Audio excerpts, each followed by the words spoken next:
Are video games like World of Warcraft bad for you? Wow. Okay. Let's see. You're you're you're deep into the material, so to speak, Server and it's shutdown is in meaningful. 15 It's minutes. directly meaningful. 10 minutes. Yes. So would this be a framework to explain why, say, novel music or stories or like an engrossing video game even would induce that kind of Yeah, stress? It's like, sure. you know it's another world, so you're safe, but also it's like an unfolding experience within. It's both of those at the same time, because Yeah. it's you don't want to play a video game where there are no rules. Yeah. And you don't want to play a video game where the rules transform so rapidly and erratically that there's no way you can model them. Like BFA. You want to play a video game where you can suspend disbelief. You know, there's some play with the axioms, so maybe there's some things fucking about the idiots model late to reality class. that aren't exactly like real reality. But once that framework is established, once the rule-governed framework is established, there's play inside of it, and that's very engrossing. And I think See, that's what I was. This is exactly what I was fucking saying, dude. Like, even Jordan Peterson agrees with me. That's the best part about it, is figuring out ways that you can work within the rules and just fuck with people. That's the best part. part of the reason it's engrossing is, one, you actually learn things from playing games, because in some sense you're always playing a game, right? Because That's you're always big. inside a reality that's bounded by a certain set of assumptions, and it's not the total reality. It's like a game-like representation of the total reality, and you know, hopefully it's a good enough game-like representation. You know, one of the things I was thinking about in relationship to video games was, you know, I've read critiques of video games where people complain about young people generally being engaged in video games to the expense of having a real life. And then I was thinking, Good. I don't know if you know about Good. Edward, I think his name is Edward Castronova. Now he's an economist who studied video games. And he did this quite a while ago. I think it's got to be more than 10 years ago now. But he made the claim at that point that one of the big, massive online player games, I think it was World of Warcraft, but that might be wrong. Okay, Like all the right, 20th here we largest go. economy in the world. Here we go. Really, not in any fake way. Okay. Partly because you could sell artifacts that you were producing on eBay, for example, but also partly because people traded within it. And like there was no reason to assume that the additional level of abstraction that that video game represented was necessarily any more abstract than what we were already doing in economies. So that's exactly what he's saying. Like, he's saying the same fucking thing, dude. I learned more, as I said, I learned more from business and WoW than I did from business school. Like, I learned how to, how to get people to buy shit that they don't need. I got people, like, how to upsell people. Like, there is so much that I learned. Whenever I'm saying this, right, everybody just thinks that I'm some kind of a fucking stupid jackass. But now Jordan Peterson's saying the same fucking thing because an economist said the same fucking thing, dude. Like, this is exactly how it works, man. Like, that's not how to scam people. I mean, like, it's part of it, right? I mean, there's always, well, I'll teach you how to scam. It does. It does. So then you could ask yourself, for example, think about this.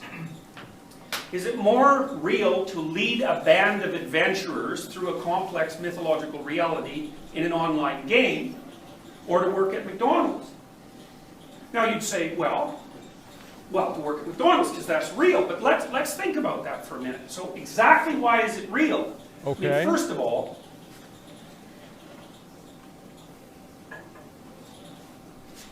McDonald's. Okay, that's pretty true. I mean, I feel like you're probably going to learn a little bit more from WoW than McDonald's. I mean, I've never worked at McDonald's, but I pretty much assumed that. McDonald's couldn't exist unless it was nested in a whole bunch of other things, right? So it has to be nested in a functional capitalist economy, and that has to be nested inside a functional political system, and then there's all sorts of other preconditions in terms of material supply and so forth that have to be in place before you're able to work there and receive tokens for your labor. Okay, so the same thing applies to the video game. And you might say, well, how do you determine which of those is real? And I would say, well, maybe one of the ways of determining whether a game is real is to what degree do you practice a wide range of the subsets of skills that would be transferable to other games while you're playing that game? And I think you can make a case that if Let me tell you, as somebody who sucks at every fucking game that I play besides WoW, the only meta skills that you have are the meta skills you learn from WoW. Okay? Like, I suck at FPS games. I suck at every other type of game. But the one thing that I am kind of good at is, like, you know, figuring out, like, organizing shit in WoW. Like, that's basically it. playing a very Gaming complex philosophy, video game, exactly. that the activities that you're engaging in, which involve leadership and cooperation and communication and problem solving, are actually a more comprehensive subset of the skills that you would have to develop to work in the world as a complex place than what you would pick up at McDonald's. Now, you know, obviously you can argue about that, but it's not self-evident. Okay. So,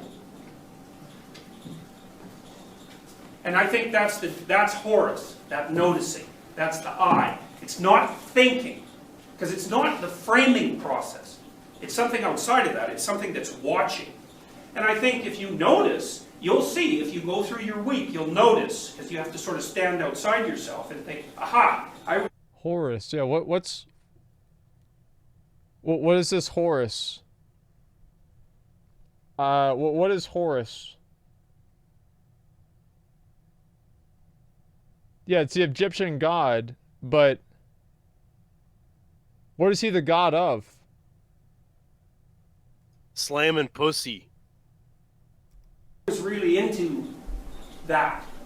I was pulled right inside it, and then you see phenomena that occur along with that, which Csikszentmihalyi has detailed reasonably in his work on flow.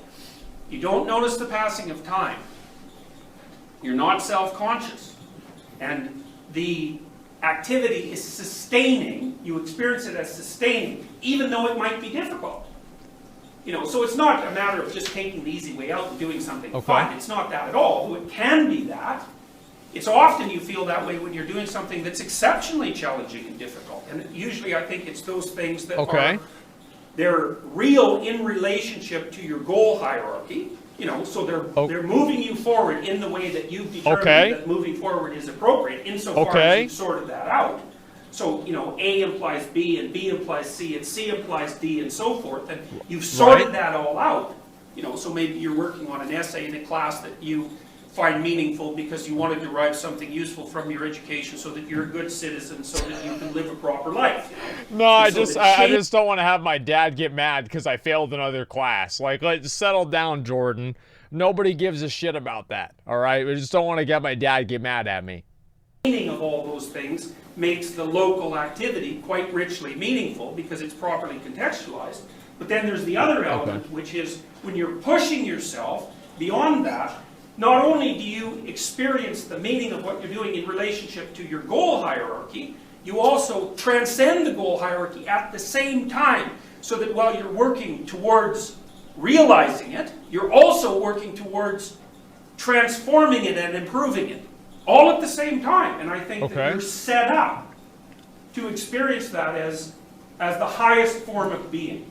And then there's a corollary to that, which is, maybe if you spent the bulk of your time doing that, you know, so you got practiced at playing it, video so games all day. Well, maybe I don't know, you can figure it out for yourself. But my suspicions are that for many of you, that's probably 5% of your weekly life. Maybe I'm wrong about that, because it's been a long time since I was your age. I can't remember what it was like, really. It's like 35% but I do know, playing when I video survey games. undergraduates and I ask them how much time they waste, you know, they're telling me, generally speaking, it's 4 to 6 hours a day. And I actually think it's probably more than that. And yeah, 4 to 6 hours a day, because, like, I don't do anything. Like, I stream, and, like, what do I really do besides streaming? Like, I mean, like, usually, like, whenever I have other stuff going on, yeah, I'm kind of busy. But there are a lot of days where I stream for, like, 5 hours, and the other 12 hours or whatever that I'm awake,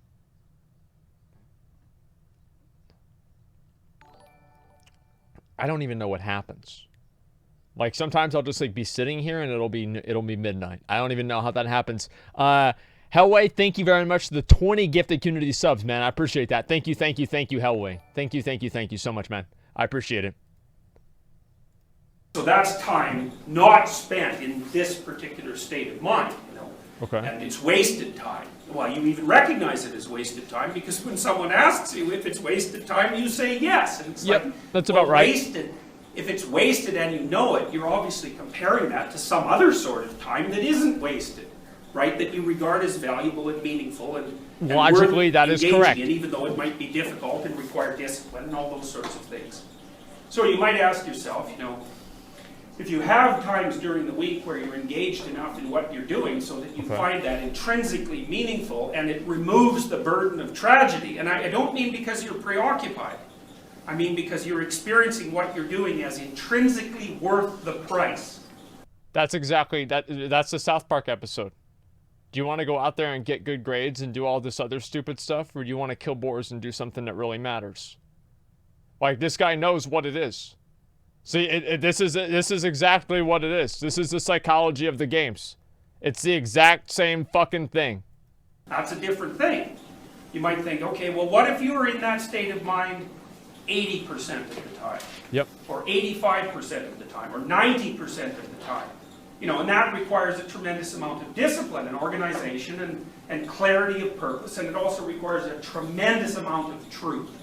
Because the enemy of setting yourself up so that you can do that is untruth. Because what happens is, to the degree that you engage in untruth, you contaminate your frames fundamentally, and then you're in real trouble. Because people that you think won't video be games are real oriented life properly if your frames are contaminated, and they're contaminated to the degree that you build them out of nonsense and delusion. Yeah, that's basically like whenever people think that the video games are real. Lobster race confirmed. Yeah, there it is. They just assume my MMO. I mean, here's the thing, right? Is that, like, yeah, I would say it's also in room. I mean, who cares, right? I mean, it doesn't matter. I mean, like, we're just listening to what he says. It doesn't matter who's listening or how many people are there. I mean, it doesn't matter. I mean, like, here's the thing.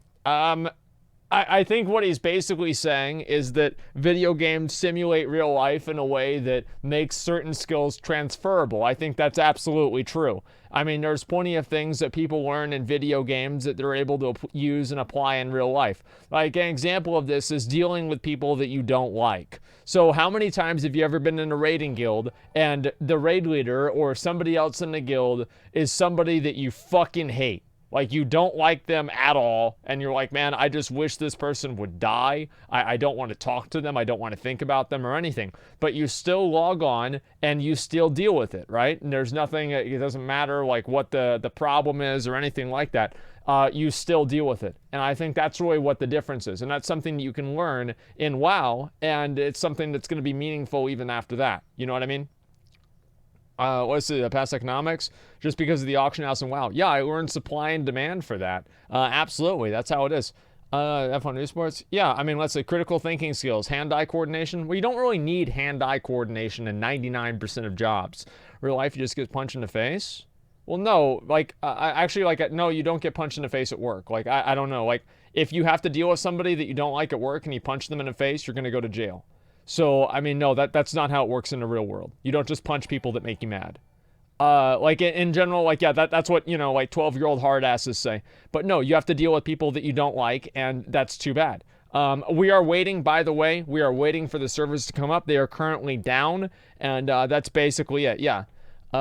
Nobody goes around punching people they don't like at work. I mean, they'd be in jail and they wouldn't be able to even talk about this. So, no, by the nature of people here being able to talk in Twitch chat, that means that you don't go and do that, because the people that do that are in jail. So stop trying to act like a hard ass. It's not how it works.